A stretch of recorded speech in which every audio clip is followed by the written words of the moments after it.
Let us solve some more question on Kirchhoff's rule to find the electric charge stored by the given capacitor in the given circuit. In the first question, this question, सबसे पहले आप इस question में देखिए, यहाँ पर दो battery है। दो बैटरी के केस में आपके पास दो रास्ता होता है, या तो आप किसी एक बैटरी को साइलेंट कर दो और दूसरे से चार्ज को डिस्ट्रीब्यूट कर दो। इन जनरल यहाँ पर सबसे जो बड़ा बैटरी होगा, जिसे कि यहाँ पर 30 और 60 में 60 वोल्ट बड़ा बैटरी है, तो आप 30 वोल्ट को साइलेंट कर दो और 60 वोल्ट से आप चार्ज को डिस्ट्रीब्यूट कर दो। साइलेंट करने का मतलब कि चार्ज का डिस्ट्रीब्यूशन में इसे आप नहीं लेना। तो जैसे कि ये वाला प्लस क्यू चार्ज देगा और ये वाला माइनस क्यू चार्ज देगा। एक्चुअली में चार्ज दोनों की वजह से आता है, लेकिन मैथमेटिकली आपको ज्यादा आसान पड़ेगा ये। तो ये प्लस क्यू आपका यहां आ जाएगा, ये माइनस क्यू यहां आ जाएगा इंडक्शन से। ये आइसोलेटेड है तो ये प्लस क्यू हो जाएगा और ये फिर माइनस क्यू, इधर से माइनस क्यू और इंडक्शन से माइनस क्यू, मतलब डिस्ट्रीब्यूशन करेक्ट है। अब एक बार किरचॉफ्स रूल इस लूप में लगा दीजिए using voltage equation. Kirchhoff's rule लगाइए, वोल्टेज इक्वेशन यहां से आप स्टार्ट कीजिए। देखिए यहां से जब ऊपर जा रहे हैं तो वोल्टेज बढ़ गया, कितना बढ़ा 60, फिर ऊपर गए प्लस 30, फिर यहां पर वोल्टेज घट गया ना, तो कैपेसिटर में वोल्टेज कितना घटता है, तो Q इक्वल टू सी भी, तो V equal to Q by C है ना। तो कितना हो जाएगा Q बाई 2, माइक्रोफैराड को माइक्रोफैराड में रहने दीजिए, यहाँ minus Q by 3 equal to 0। 60 30 90 हो गया, और ये आपका Q by 2 plus Q by 3, इसे आप सॉल्व कर दीजिए, है ना। तो Q इक्वल टू हो जाएगा 6 इंटू 90 डिवाइड बाई 5,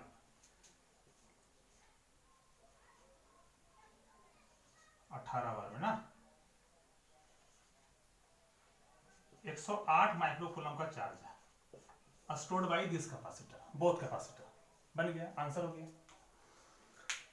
अब हम लोग क्वेश्चन नंबर 2 में आते हैं, इसे मैं मिटा देता हूं। क्वेश्चन नंबर 2 में सेम क्वेश्चन है, यहां पर सिर्फ एक कंडक्टिंग वायर से जोड़ दिए हैं। इस केस में आपको चार्ज यदि आप दोनों बैटरी से लोगे तो ज्यादा आसान पड़ेगा। देखिए तो ये वाला बैटरी, ये वाला प्लस टर्मिनल मान लीजिए इसे Q1 चार्ज देता है, तो ये वाला प्लस इसे Q2 चार्ज देगा ऊपर से।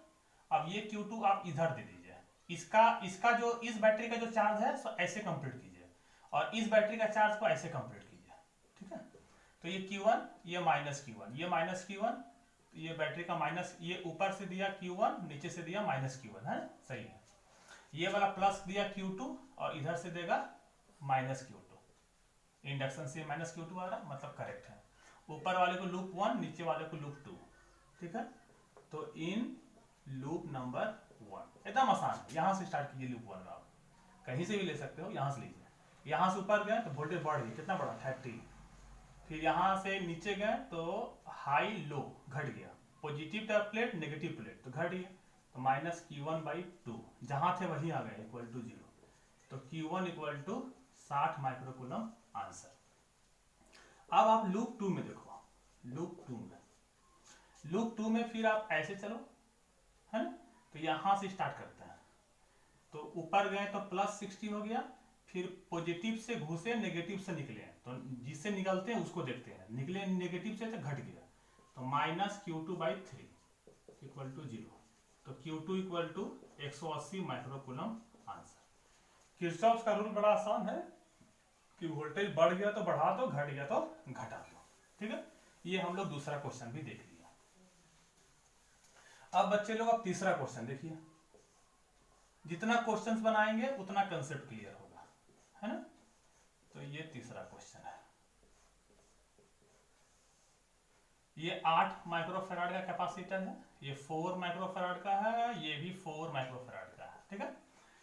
चार्ज को डिस्ट्रीब्यूट कीजिए, पॉजिटिव प्लस Q देगा, नेगेटिव टर्मिनल माइनस Q देगा, ये प्लस Q यहां दे दिया, माइनस Q यहां दे दिया।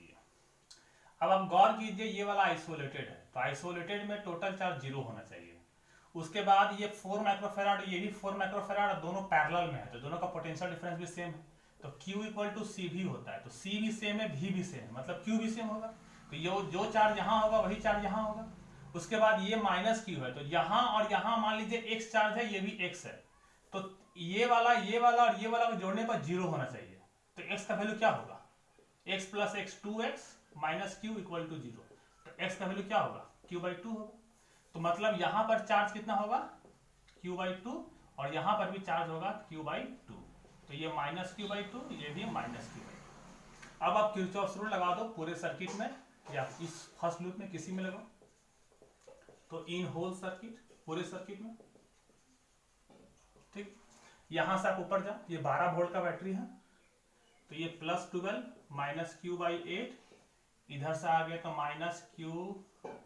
-q/2, ये 4, फिर जहां थे वही आ गए = 0। तो 12 =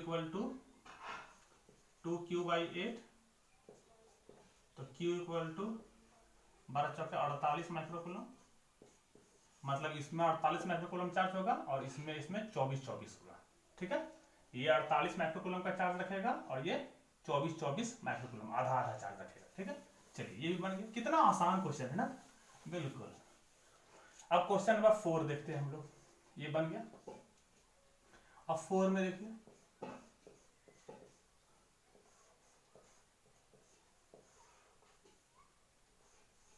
ये ऐसे है, ठीक है। चार्ज को जो डिस्ट्रीब्यूट कर रहे हैं आप अपने हिसाब से भी कर सकते हैं, लेकिन थोड़ा सा सिस्टमेटिक करने से आसानी से बनता है। अब यहाँ देखिए 2 रास्ता इधर भी है, तो आप इसे ये q1 + q2 देगा, और इधर से भी -q1 -q2 जाएगा। इधर वाले को q1 भेज देते हैं, तो इधर वाले को q2 भेज देते हैं। ये q2 हो गया, ये -q2 हो जाएगा। ये q1 गया है, तो इसे -q1 हो जाएगा, और इधर से भी -q1 और -q2 आ रहा है, मतलब डिस्ट्रीब्यूशन सही है। अब ये छोटका वाला को लूप 1 मान लेते हैं, इसको लूप 2 मान लेते हैं। इन लूप 1 में देखिए, यहां से स्टार्ट कीजिए, यहां से आप आगे बढ़िए, तो ये माइनस है, ये प्लस है, तो घुसे माइनस से निकल रहे हैं प्लस है, तो बढ़ गया जी, तो +10 बढ़ गया तो बढ़ा दो, घट गया तो घटा दो। यहाँ वोल्टेज कितना है, ये पॉजिटिव प्लेट, ये नेगेटिव प्लेट, तो निकल रहे नेगेटिव से, तो घट गया। तो कैपेसिटर में वोल्टेज कितना घटता है, q/c घटता है, तो q2/5, जहां थे वही पहुंच जाएंगे 0। तो q2 = कितना हो जाएगा, 5 × 50 माइक्रोकूलम, आंसर। अब एक बार आप लूप 2 में चलिए, यहां से स्टार्ट होकर ऐसे ऐसे ऐसे चलिए, या जिधर से आपका मन उधर से चलिए, ठीक है। अब लूप 2 में देखिए, इन लूप 2 में इधर से मैं चलता हूं, तो ये +10 हो जाता है, ये -q1/6 हो गया, जहां थे वहीं आ गए, = 0। तो q1 = 60 माइक्रोकूलम, ये भी बन गया। चलिए अब क्वेश्चन नंबर 5 देखते हैं। क्वेश्चन नंबर 5 भी आसान है, ये शायद SCV का क्वेश्चन है।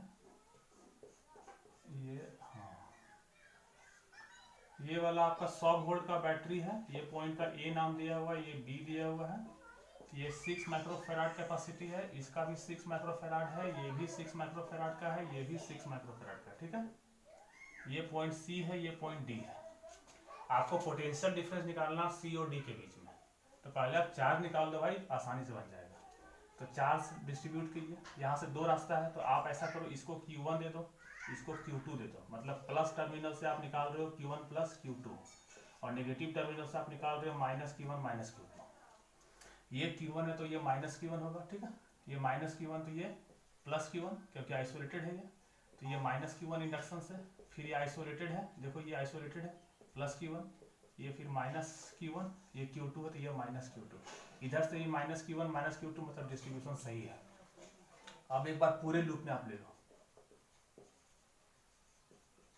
इनकम्प्लीट लूप, यहां से स्टार्ट कीजिए, ऊपर जाइए, बढ़ गया 100, इसमें घट गया, कितना घटा, q1/6, ये पॉजिटिव नेगेटिव में घट जाता है वोल्टेज, q1/6, यहाँ कितना घटा, -q1/6, यहाँ कितना घटा, -q1/6, जहाँ थे वहाँ आ गए, हाँ 0।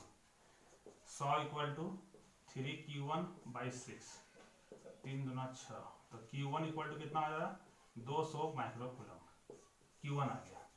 तो q1 जब 200 माइक्रोकूलम आ गया, अब C और D के बीच का पोटेंशियल डिफरेंस निकालना है।